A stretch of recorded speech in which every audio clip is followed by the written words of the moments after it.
इस क्वेश्चन में अपने को एमपीक्यू कॉमन टेंजेंट दे रखी है और उनके डायमीटर का रेशो 7:4 दे रखा है सर्कल्स के, और एमओ 77 दे रखा है। अपने को पीक्यू की वैल्यू पूछी है। तो यहाँ पे क्वेश्चन में जो पीक्यू है, ये डायग्राम, ये क्या है, लॉन्गिट्यूडिनल टेंजेंट है, जिसको मैं हिंदी में कह सकता हूँ अनुदैर्ध्य स्पर्श रेखा।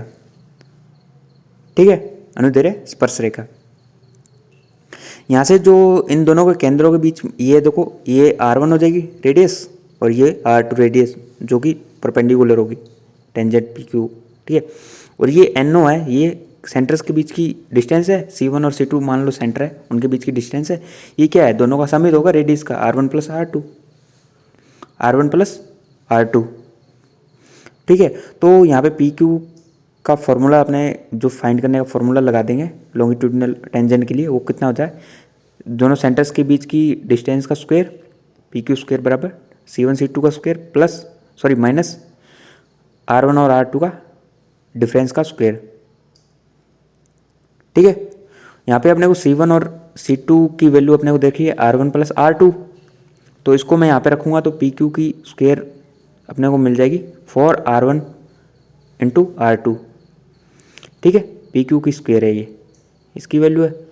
और यहाँ से अपने को पास PQ आ जाएगी, PQ की वैल्यू आ जाएगी 2 रूट में R1 R2।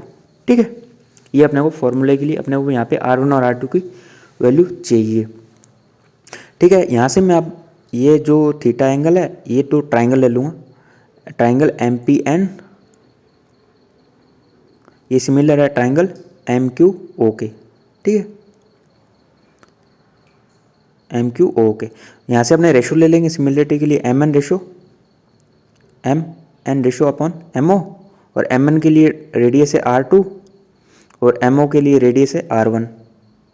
ठीक है, ये रेशो कितना है अपने पास, 4:7, क्योंकि R2 4 है छोटे वाली और R1 बड़े वाली है 7।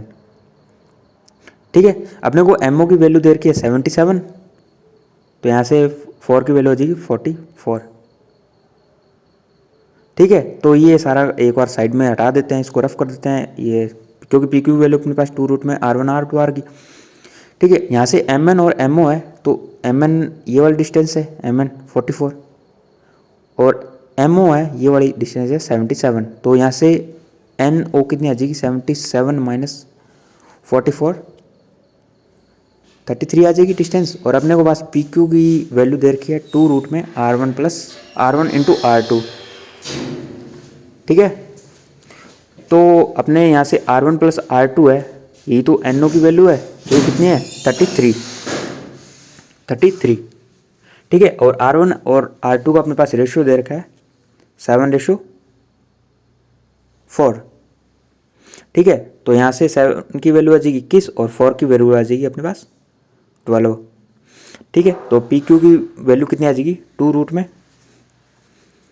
R1 कितना 21 और R2 है 12 इंटू 21।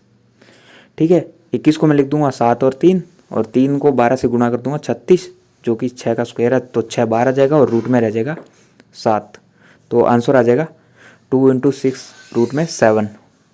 तो अपने पास PQ की वैल्यू आ जाएगी, कितनी आ जाएगी